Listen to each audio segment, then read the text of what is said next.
la prédication. Ce chant, c'est bien touché ma vie. Et vraiment, je vous invite à prendre ce moment qui dit « Oh, quelle paix dans ces moments, dans le calme de ta présence ». La paix de notre Seigneur, le Saint-Esprit, l'Esprit de Dieu est perceptible dans ce lieu. Prenons ce temps vraiment pour aussi faire un point, pour louer Dieu, pour ceux qui n'ont pas pu le faire. Prenez ce temps aussi, même si on chante, sentez-vous libre. L'important, qu'on soit ici, que vous soyez vous chez vous, l'important, c'est vraiment de prendre le temps en tête à tête avec notre Seigneur et ce temps ensemble pour pouvoir louer Dieu. Prenons ce chant, mais vraiment sentez-vous libre de le chanter ou pas, sentez-vous libre de prier pendant ce temps ou pas, avant vraiment la prédication, qu'on prenne ce temps. Oh, quelle paix dans ces moments. Viens toucher ma vie, Seigneur.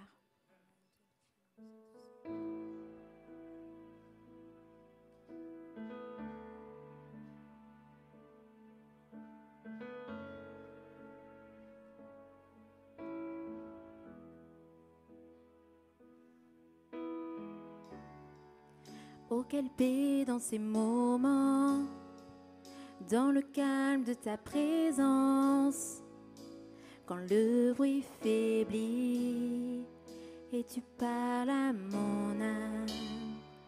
Tu as toute mon attention, fais-moi entendre ta voix, je ne veux rien manquer.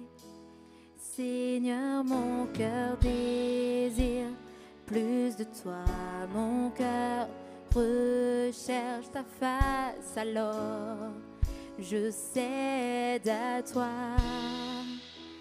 Tout en moi est ému par ton amour, captivé par qui tu es. Conduis-moi à te connaître plus encore. Je veux m'approcher de toi, laisser mes peurs derrière moi. Seigneur, viens toucher ma vie à nouveau. Oh, oh, oh, oh, oh, oh, oh, oh. Comme le soleil à l'aurore, comme la brise dans la nuit, ta paix me restaure, tu me donnes la vie. Il n'y a aucune hésitation dans ton amour, ton affection. Oh, rien n'est comparable. Seigneur, mon cœur désire plus de toi, mon cœur recherche ta face, alors je cède à toi. Tout en moi est ému par ton amour, captivé par qui tu es. Conduis-moi à te connaître plus encore. Je veux m'approcher de toi, laisser mes peurs derrière moi. Seigneur, viens toucher ma vie à nouveau. Oh, oh, oh, oh, oh,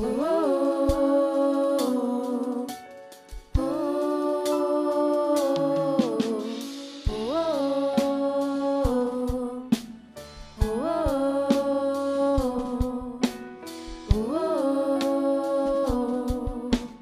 oh, à toi j'ouvre mon cœur, Seigneur.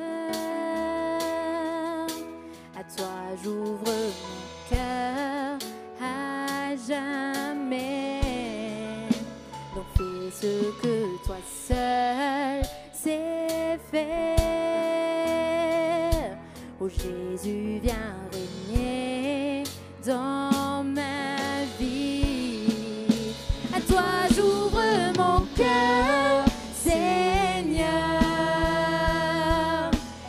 toi j'ouvre mon cœur à jamais. Donc fais ce que toi seul sais faire. Oh Jésus, viens régner dans ma vie. À toi j'ouvre mon cœur, Seigneur. À toi j'ouvre mon cœur à jamais. Donc fais ce que toi seul sais faire. Oh Jésus, viens régner dans ma vie.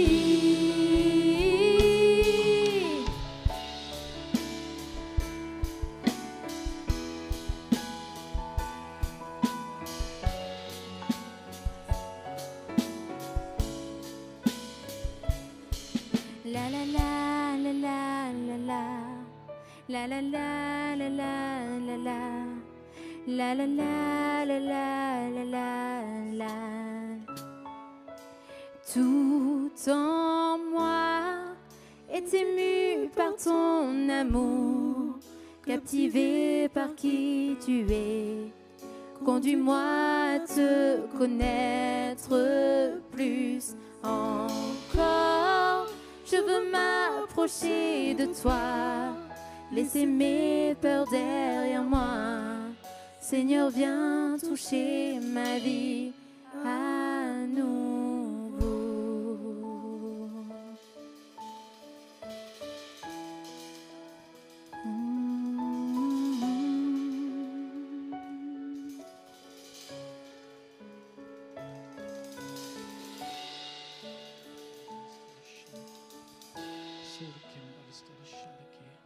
Seigneur, que ce matin, tu puisses encore venir et bien toucher les cœurs. Que ce matin encore, Seigneur, tu puisses intervenir. Il n'y a que toi, Seigneur, qui puisse agir dans les cœurs. Il n'y a que toi qui puisse bien poser ta main puissante et venir intervenir.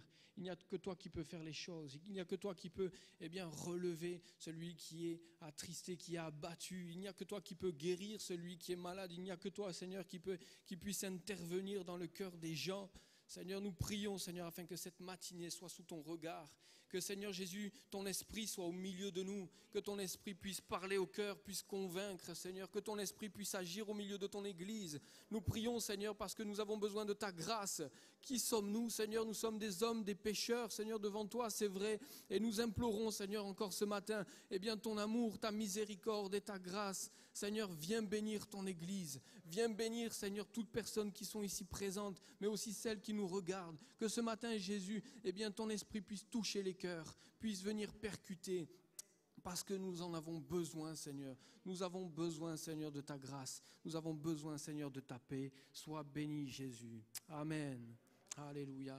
Amen. Gloire à Dieu. Merci, Seigneur. Merci à Dieu pour ces moments. Merci à l'équipe aussi pour ces temps de louange. Que Dieu vous bénisse. Que vous puissiez vraiment puiser dans ces temps-là, la bénédiction de Dieu. Allez chercher les choses que Dieu a à vous offrir. Parce que Dieu est un Dieu qui donne. Et qui donne en abondance. Il n'est pas limité, c'est nous qui le limitons, mais lui n'est pas limité dans ces choses-là. Et il veut nous apporter la paix, la joie, le bonheur. Et ce matin, justement, le thème de mon message, c'est être heureux. Amen, être heureux. Alors j'ai trouvé un petit sondage. Bon, c'était avant la Covid, d'accord ?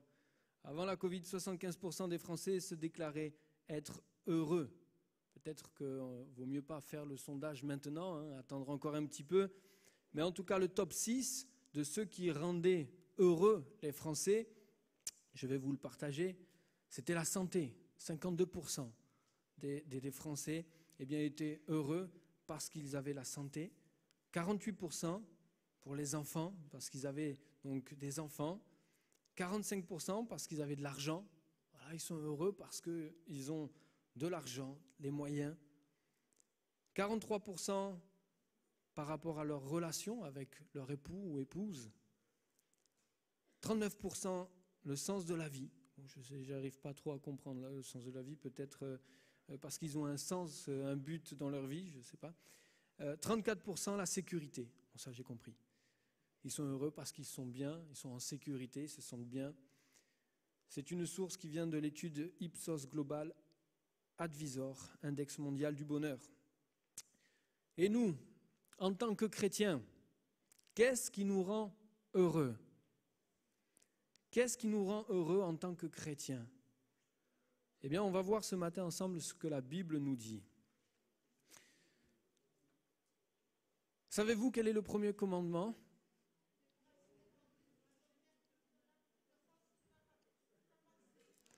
Merci Isabelle. Mais je n'avais pas terminé la question. Premier commandement qui vient avec une promesse. On le trouve dans Deutéronome 5, chapitre 5, verset 16. Honore ton père et ta mère, comme l'Éternel ton Dieu te l'a ordonné, afin que tes jours se prolongent et que tu sois heureux dans le pays que l'Éternel ton Dieu te donne. Paul nous en parle aussi dans Éphésiens chapitre 6. Voici un commandement de Dieu, honore ton père et ta mère. Et la promesse qu'il y a derrière, c'est afin que tu vives longtemps et que tu sois heureux. Heureux dans le pays que l'Éternel te donne. Si je pose la question ce matin, qui veut être heureux, je pense que tout le monde lèverait la main. Quand j'ai lu ce passage, je me souviens, j'étais jeune dans la foi et peut-être même pas encore baptisé. Donc je devais peut-être avoir 16 ans, 15-16 ans. Je suis allé voir ma mère et je lui ai dit, maman, j'ai envie d'être un garçon qui honore ses parents, j'ai envie d'obéir à la parole de Dieu, parce que la Bible me dit que si j'honore mon père et ma mère, alors je serai heureux. Et elle nous dit aussi que je vivrai longtemps. Alors je lui ai posé cette question et je me rappelle, ça l'avait fait rigoler. Je lui avais dit, est-ce que tu crois qu'on peut échanger cette promesse avec une autre? Parce que vivre longtemps, ça ne m'intéressait pas trop. Est-ce que tu crois que je peux prendre autre chose? Mais ce qui m'intéressait, c'était être heureux. J'avais envie d'être heureux. Je voulais être heureux. Alors je voulais respecter ce commandement. En tout cas, essayer.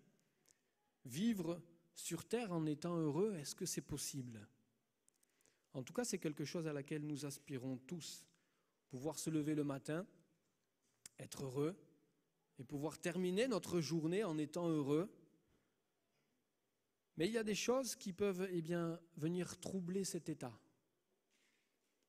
Car être heureux est un état de satisfaction complète qui est caractérisé par sa stabilité et sa durabilité. En fait, il ne suffit pas de ressentir un bref contentement, c'est pas ça être heureux. Ce n'est pas une joie intense passagère. J'ai eu mon permis, ouhou, je suis content, je suis heureux, je vais pouvoir aller à droite et à gauche. C'est pas ça. Ce n'est pas un plaisir éphémère. J'ai été remboursé par les impôts. Ça aussi, ça nous rend heureux, on est content. Mais c'est que passager et éphémère. Savez-vous qu'on peut être heureux même si on n'a pas forcément passé une super bonne journée? Notre joie, elle ne doit pas dépendre du résultat de notre travail ou des circonstances, mais de ce que nous possédons en Jésus et dans notre relation avec lui. Vous voulez que les choses changent? Vous voulez être heureux? Alors approchez-vous de Dieu et il s'approchera de vous. Jacques, chapitre 4, verset 8. Approchez-vous de Dieu et il s'approchera de vous. Nettoyez vos mains, pécheurs, purifiez vos cœurs. Honorer son père et sa mère, est-ce que ça suffit pour être heureux? Non. Mais ça en fait partie. Donc faites-le. Si ça dépendait que de ça, eh bien on ne partirait pas tous sur le même pied d'égalité. Pour ma part, je n'ai pas trop à me plaindre, parce que mes parents, ils ont été cool.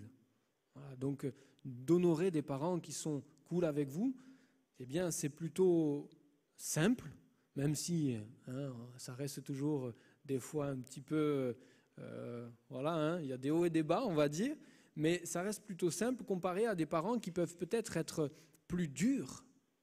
C'est difficile d'honorer des parents qui sont difficiles avec vous, et voire même peut-être qui vous maltraitent. Comment honorer des parents qui vous maltraitent? Certains enfants ne sont pas avantagés. Et je me suis aperçu que les ados ou les jeunes, qui rencontraient des difficultés comme ça avec leurs parents, eh bien, leur relation avec le Seigneur, lorsqu'elle est active, lorsqu'elle est vivante et solide, eh bien, leur permettait de recevoir ce dont ils avaient besoin pour aimer leurs parents, pour les honorer. Et ils pouvaient être heureux, même si c'était compliqué chez eux. Parce que Jésus les aidait à surmonter les difficultés et ils réussissaient mieux à gérer les conflits. Lisez avec moi Deutéronome chapitre 4, versets 39 à 40. Sache donc en ce jour et retiens dans ton cœur que l'Éternel est Dieu, en haut dans le ciel et en bas sur la terre, et qu'il n'y en a point d'autre.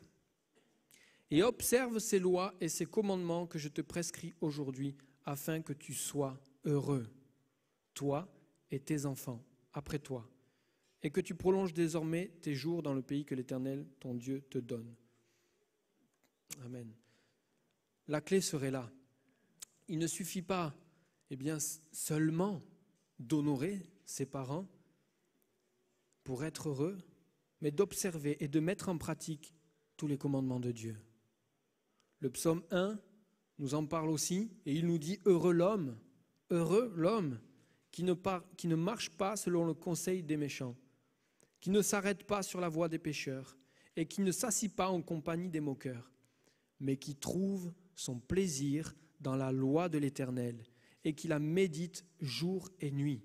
Le résultat, c'est qu'il est comme un arbre planté près d'un courant d'eau, qui donne son fruit en sa saison, et dont le feuillage ne se flétrit point. Tout ce qu'il fait lui réussit. » On voit là qu'il y a, là on compare avec cet arbre-là, mais on voit que cet arbre grandit, il est magnifique, il a cette belle couleur verte, il est fort, il est heureux. Il n'en est pas ainsi des méchants. Ils sont comme la paille que le vent dissipe. C'est pourquoi les méchants ne résistent pas au jour du jugement, ni les pécheurs dans l'assemblée des justes.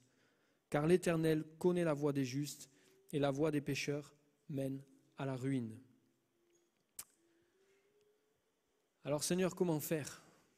Parce que je vois que pour être heureux, il faut respecter tous les commandements de Dieu.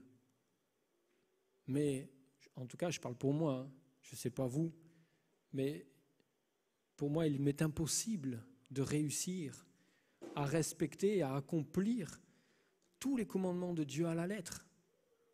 Alors comment pourrais-je faire finalement pour être heureux de manière durable et pérenne ? On va prendre un autre passage ensemble ce matin. C'est dans Matthieu, chapitre 4, verset 23. Et nous aurons jusqu'au chapitre 5 et au verset 12. Ça se suit. Jésus parcourait toute la Galilée, enseignant dans les synagogues, prêchant la bonne nouvelle du royaume et guérissant toute maladie et toute infirmité parmi le peuple. Sa renommée se répandit dans toute la Syrie et on lui amenait tous ceux qui souffraient de maladies et de douleurs de divers genres, des démoniaques, des lunatiques, des paralytiques, et il les guérissait. Une grande foule le suivit, de la Galilée, de la Décapole, de Jérusalem, de la Judée et d'au-delà du Jourdain. Voyant la foule, Jésus monta sur la montagne, et après qu'il se fut assis, ses disciples s'approchèrent de lui. Puis, ayant ouvert la bouche, il les enseigna et dit : « Heureux les pauvres en esprit, car le royaume des cieux est à eux. Heureux les affligés, car ils seront consolés. Heureux les débonnaires, car ils hériteront la terre. Heureux ceux qui ont faim et soif de la justice, car ils seront rassasiés. Heureux les miséricordieux, car ils obtiendront miséricorde. Heureux ceux qui ont le cœur pur, car ils verront Dieu. Heureux ceux qui procurent la paix, car ils seront appelés fils de Dieu. Heureux ceux qui sont persécutés pour la justice, car le royaume des cieux est à eux. Heureux serez-vous lorsqu'on vous outragera, qu'on vous persécutera et qu'on dira faussement de vous toutes sortes de mal à cause de moi.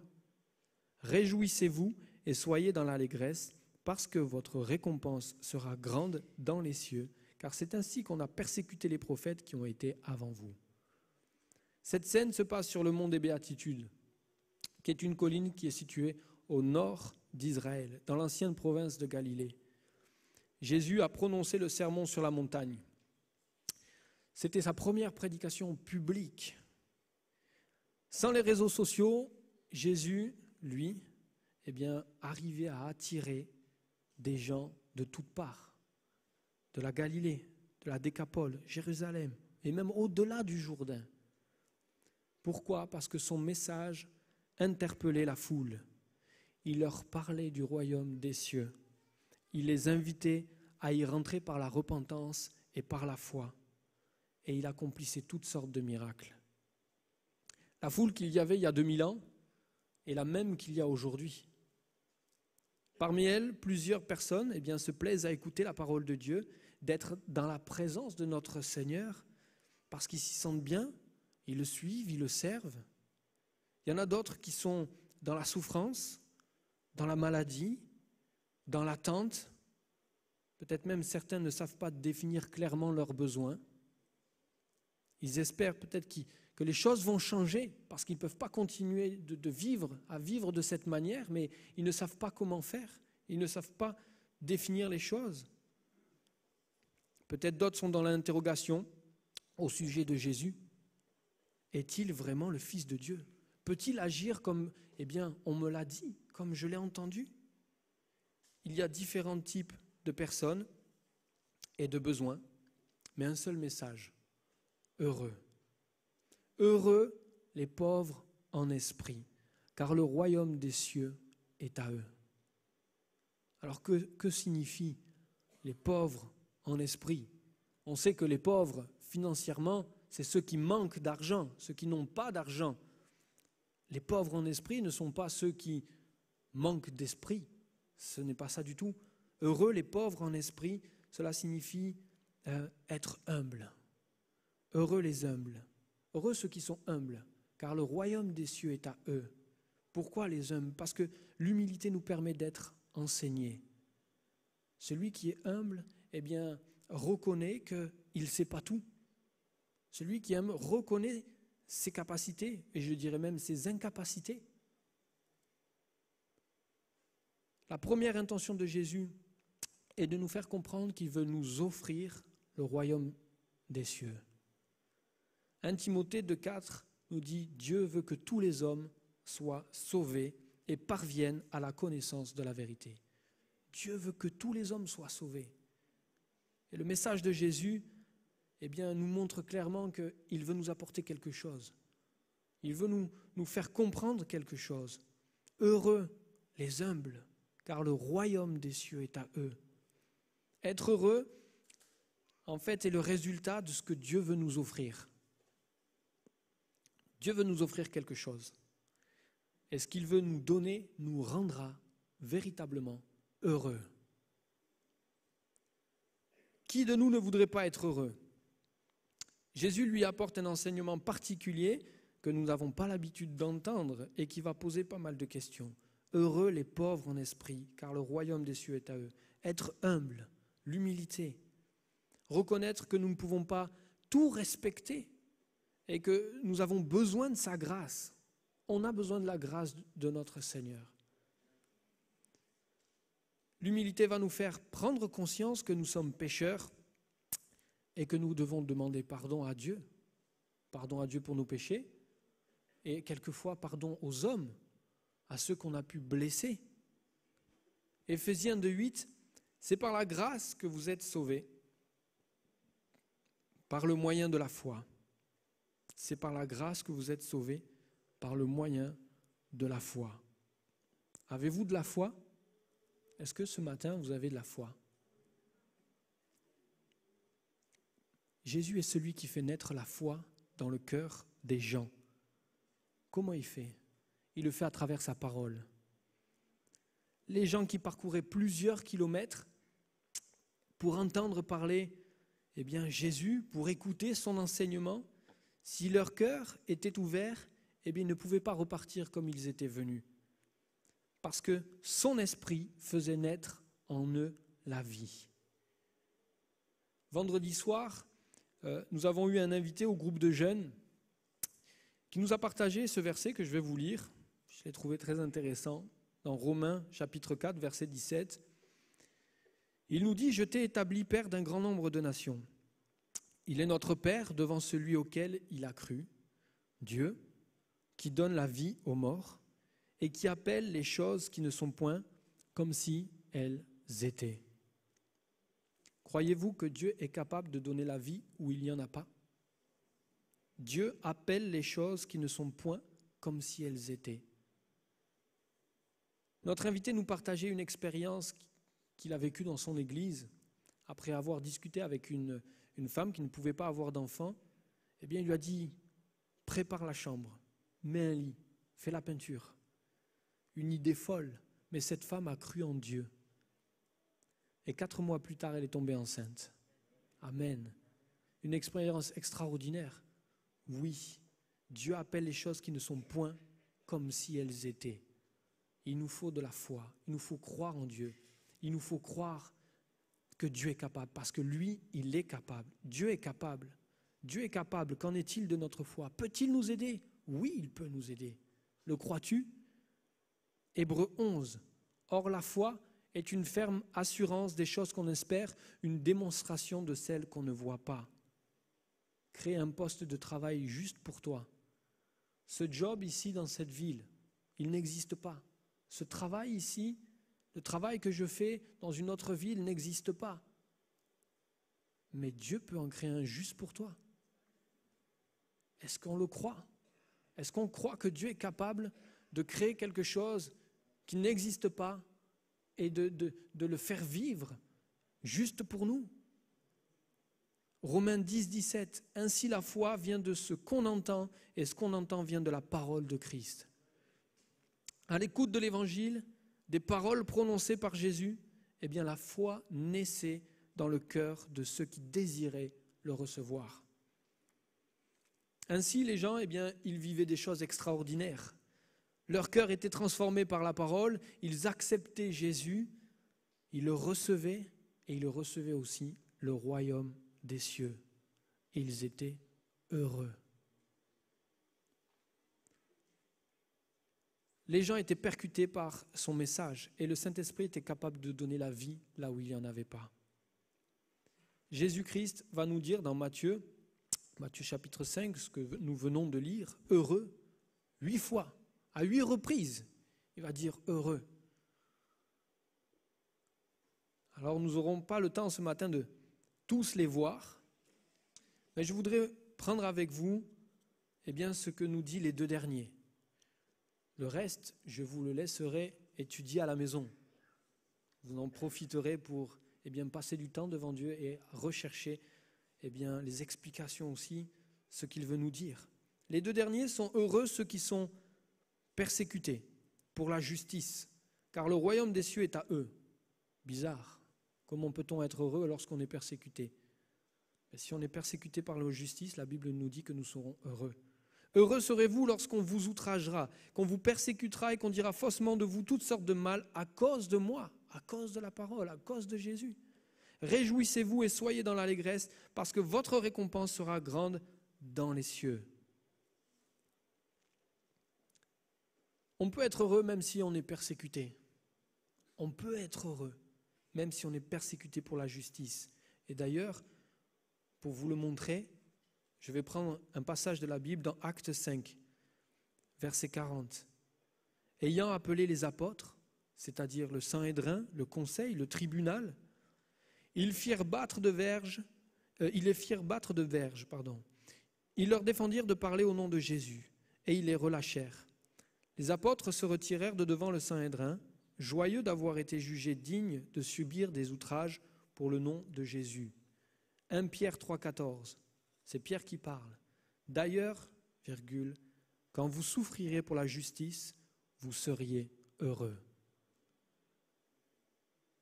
Pourquoi il pouvait dire ça? Parce qu'il faisait partie de ces apôtres qui avaient été, si je ne me trompe pas, fit battre, fouettés. Il a fait partie de ces apôtres qui ont été persécutés.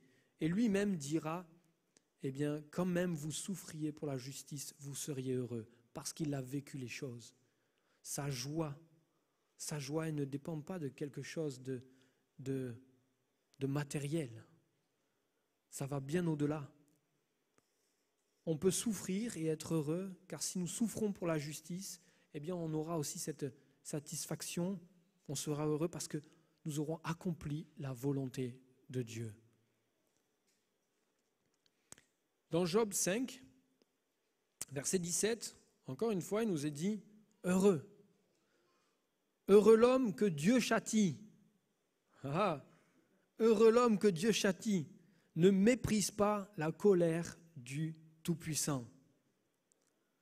On peut souffrir parfois à cause de la justice, mais on peut souffrir aussi parfois à cause de nos péchés. À cause de nos péchés, là c'est différent. On peut souffrir à cause de nos péchés et Dieu va nous reprendre. Et lorsque Dieu nous reprend,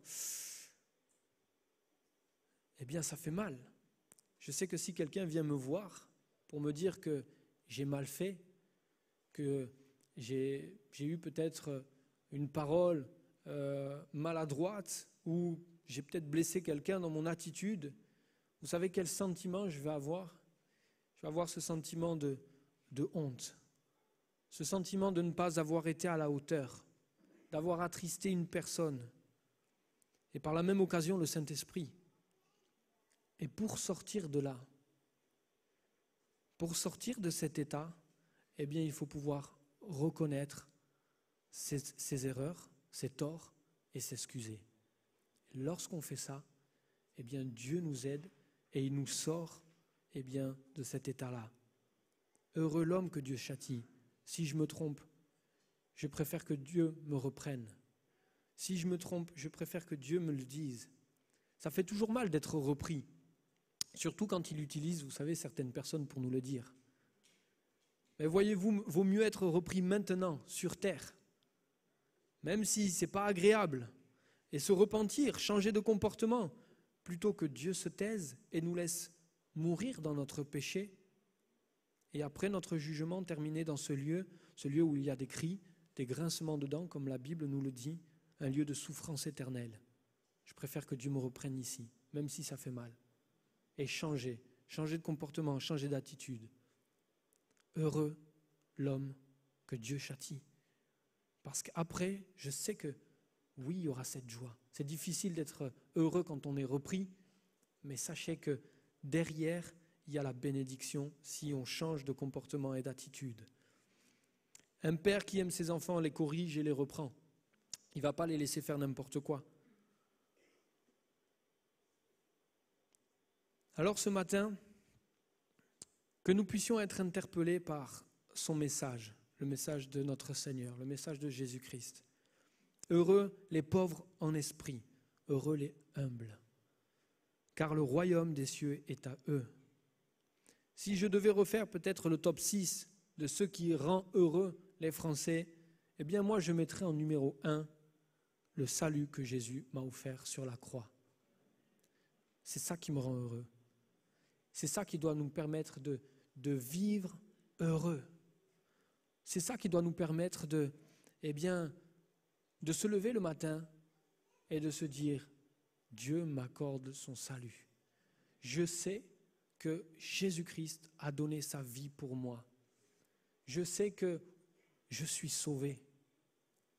Et je dois persévérer dans ces choses-là. Je dois persévérer dans ma foi, dans mon service. Jésus nous invite à saisir par la repentance et la foi le royaume des cieux et notre joie surpassera toute intelligence. Il sera le fruit de notre assurance, de l'assurance de notre salut en Jésus-Christ. Être heureux sera pour nous une marque de Christ qui vit en nous. Lorsque j'avais pas besoin ce matin de dire qui est heureux, levez la main, mais ça se voit aussi sur les visages. Ça se voit dans le cœur, ça se voit dans la façon dont on va parler. Ces choses-là, elles se voient. Et quelqu'un qui est heureux, quelqu'un qui prend conscience que qu'est-ce qui me fait le plus plaisir, c'est pas le fait d'avoir un compte en banque avec des millions, avec des zéros dessus. C'est pas ça qui va me rendre le plus heureux. C'est pas le fait d'avoir des enfants. C'est pas le fait d'avoir une famille, un travail ou toute autre chose. Bien sûr que ces choses-là contribuent, nous aident et qu'on en a besoin. Et je vous le rappelle, Dieu est un Dieu de bénédiction et pourvoira à tous vos besoins. C'est ce que la Bible dit. Il ne vous laissera pas dans la difficulté. Mais on ne doit pas baser notre joie, on ne doit pas être heureux en fonction de ces choses-là, mais en fonction de ce que Dieu nous offre, le royaume des cieux, le salut. Je voudrais que ce matin, on va terminer par là, si l'équipe peut monter, je voudrais qu'on puisse tous ensemble prendre ce dernier temps, qu'on puisse se lever, que tous ensemble on puisse se lever, et je ne vais pas vous demander qui veut être heureux, parce que tout le monde lèverait la main, mais je voudrais vous donner la possibilité de vous approcher de Dieu. Je voudrais vous donner la possibilité d'être humble d'esprit, reconnaître ce que vous êtes, vous repentir s'il y a besoin, si ce n'est pas déjà fait, et saisir par la foi les promesses de Dieu. Dieu est capable de donner la vie à ceux qui étaient morts. Par le péché, la mort est venue et nous a privés de la gloire de Dieu. Mais Dieu a envoyé son Fils afin que par lui nous ayons la vie. Et celui qui le reçoit et qui est désireux de faire sa volonté, celui qui est pauvre en esprit, celui qui est humble, le royaume des cieux est à toi ce matin. Dieu veut te sortir des ténèbres et t'amener à son admirable lumière. Il veut que tu sois heureux en lui. Il ne veut pas que tu sois heureux dans les choses que tu peux posséder matériellement là, ici sur terre. Il veut que tu sois heureux en lui. Mais la décision, elle ne lui appartient pas. La décision, elle t'appartient. Qu'est-ce que toi tu vas faire ce matin? Comme je vous l'ai dit, il y a différents types de personnes et différents types de besoins. Peut-être as-tu besoin ce matin de recevoir Jésus dans ta vie. Peut-être as-tu besoin de le recevoir. Peut-être faisais-tu partie de ces gens qui ne connaissaient pas encore Jésus et qui est venu voir ou écouter pour savoir si c'est bien le Jésus que j'ai entendu parler. Est-ce qu'il est capable de faire les choses? Est-ce que, oui, il peut intervenir dans ma vie? Moi, je te le dis, oui, il peut, il est capable. Il est capable. Qu'en est-il de ta foi? Peut-être ce matin, tu as besoin simplement de recevoir Jésus dans ta vie pour être heureux. Peut-être aussi as-tu besoin, simplement de te recentrer sur Christ. Recentrer sur Christ. Juste te recentrer parce que, tes pensées ou tu étais occupé à toute autre chose, tes pensées n'étaient pas là et tu t'occupais de savoir si tu étais heureux en fonction de ton salaire, en fonction peut-être de ta vie de couple, en fonction de ce que tu pouvais avoir et t'en as oublié Jésus. Peut-être as-tu besoin juste de te recentrer sur ce que Dieu t'a offert et t'offre pour être heureux. Dieu veut vous bénir ce matin, chacun d'entre vous, et il veut que vous soyez heureux. Et cette joie ne dépendra pas des circonstances ou des biens matériels. Cette joie, que Dieu vous offre, c'est en fonction de ce qu'il vous donne, le royaume des cieux, le salut. Et on ne peut pas être plus heureux de ces choses-là. Alors je voudrais qu'on puisse incliner nos têtes. Et je veux vous laisser un temps de prière à vous, parler à Dieu. Je vous laisse ce temps-là où vous parlez à votre Seigneur et vous lui dites, vous, ce dont vous avez besoin. Avez-vous besoin de recevoir Jésus-Christ pour être heureux? Avez-vous besoin peut-être de vous recentrer sur lui?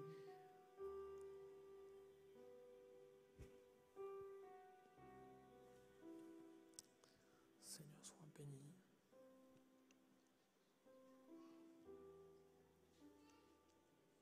Sois béni, Seigneur, ce matin. Sois béni, Jésus. Alléluia. Alléluia.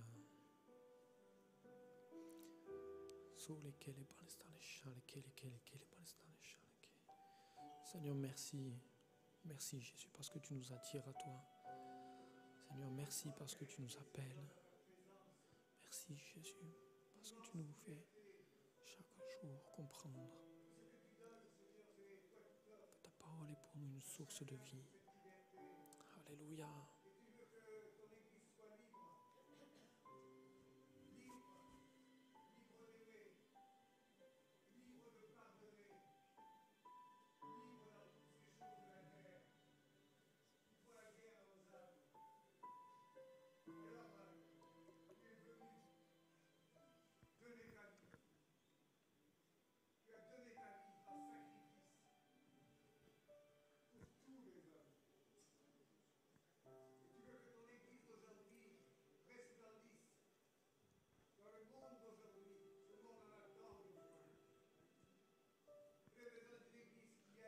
Alléluia. Merci Jésus.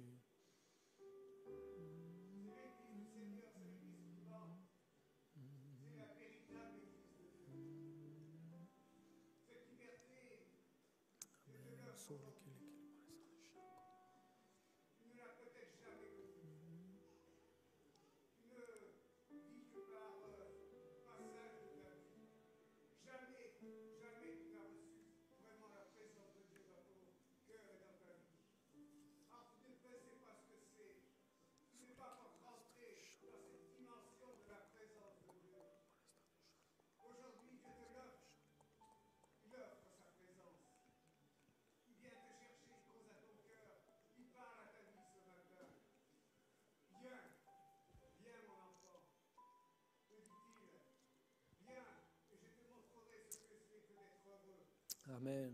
Alléluia. Merci Jésus. Merci Seigneur. Sois béni Jésus. Alléluia. Seigneur, sois béni. Sois béni Seigneur pour cette matinée que tu nous donnes. Sois béni Jésus parce qu'encore ce matin, eh bien, tu appelles les gens à venir te découvrir, à venir chercher ce que tu as à leur offrir. Seigneur, tu veux nous offrir le salut, tu veux nous offrir le royaume des cieux afin que nous puissions être heureux. Heureux de manière permanente, heureux éternellement. C'est ça que tu veux pour nous. Seigneur, merci Jésus de bénir chacune des personnes ici présentes. Merci Seigneur de bénir aussi ceux qui nous regardent, de prendre soin d'eux, de leur donner Seigneur ce dont ils ont besoin. Tu as entendu leurs prières, tu as entendu leurs besoins. Je prie afin que tu puisses y répondre et que leur joie puisse s'installer dans leur cœur, qu'ils puissent prendre conscience de ce qu'ils possèdent en Jésus-Christ. Que leur joie ne dépende pas simplement de ce qu'ils possèdent ou de ce qu'ils n'ont pas, mais que leur joie vienne de toi, que leur joie vienne de savoir ce que tu leur offres ce matin. Seigneur, je te prie pour te bénir, pour te remercier. Merci Seigneur pour cette joie que tu mets dans nos cœurs. Merci pour cette joie Seigneur. À toi la gloire et à toi l'honneur Jésus. Amen. Alléluia. Merci Seigneur. On va continuer ces instants, on va prendre un dernier chant.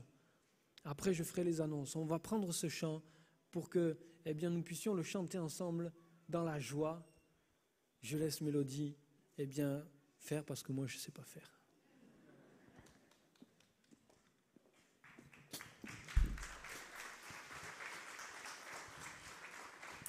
Merci. Oui, on va prendre ce dernier chant qui dit... alors, Floris m'a partagé un petit peu ce qu'il voulait apporter ce matin.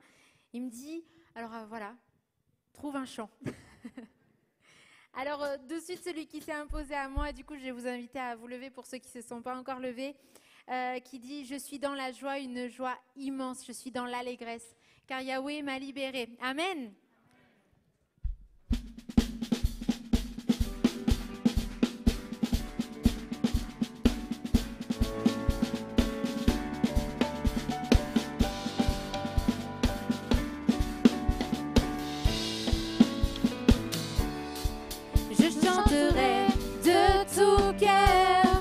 Les merveilles de mon papa Yahweh, il m'a ôté des ténèbres, il m'a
Amen. On peut continuer en faire les annonces en dansant, en chantant.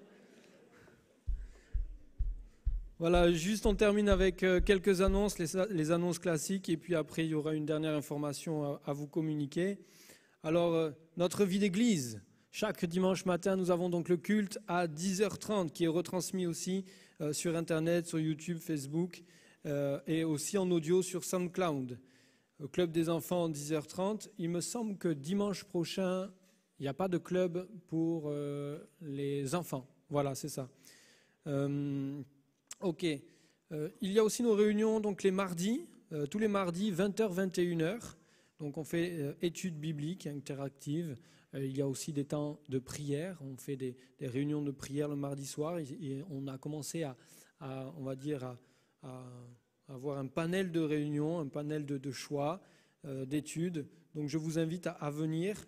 Et pas besoin de s'inscrire. Vous recevez le lien YouTube, le lien Zoom, pardon. Et vous pouvez venir 20h, 21h. Dimanche prochain, premier dimanche du mois, le 7 mars, nous aurons la Sainte Seine. N'oubliez pas de prendre vos affaires. Si vous voulez partager, bien sûr, ce temps avec l'Église, n'oubliez pas ces choses-là. Chaque premier dimanche du mois, nous ferons donc la Sainte Seine. Si vous n'avez pas reçu encore le petit verre, voilà ce qu'il faut. Janine, ce matin encore, se tenait à disposition pour... elle est présente ici, elle est en rouge, pour distribuer ces choses-là. Allez la voir si jamais vous ne l'avez toujours pas eu. Programme de l'Église, le mercredi, les ailes de la foi, 18h30 sur Zoom. Réunion de prière à Oloron sur Zoom à 20h, le jeudi. Le vendredi, nous avons donc les réunions atypiques. Alors ce vendredi-là, ça sera sur le petit groupe WhatsApp, d'accord ? Et nous allons aussi avoir chaque samedi, chaque premier samedi du mois, des réunions en présentiel qui vont se dérouler donc sur l'après-midi, c'est-à-dire on va se retrouver en début d'après-midi, faire quelques petites activités et ensuite on se retrouve pour chanter et écouter la parole de Dieu, prier et ça se passe l'après-midi, ça se termine à 17h15. Si vous êtes intéressé, je vous envoie vers Rachel, qui est ici présente, pour vous inscrire, parce que ça se passe sur inscription aussi, afin de pouvoir continuer à respecter le protocole sanitaire et les différentes mesures de sécurité qu'on a mis en place. Je soutiens mon Église. Donc, vous avez à la sortie, bien sûr, sur votre gauche, le tronc pour les offrandes. Et nous sommes le 28 et ça sera pour les travaux. Voilà, nous en avons terminé pour ces annonces-là. Merci. Dernière annonce, j'invite François à s'approcher pour vous communiquer une dernière information concernant donc, le local pour, si je ne me trompe pas,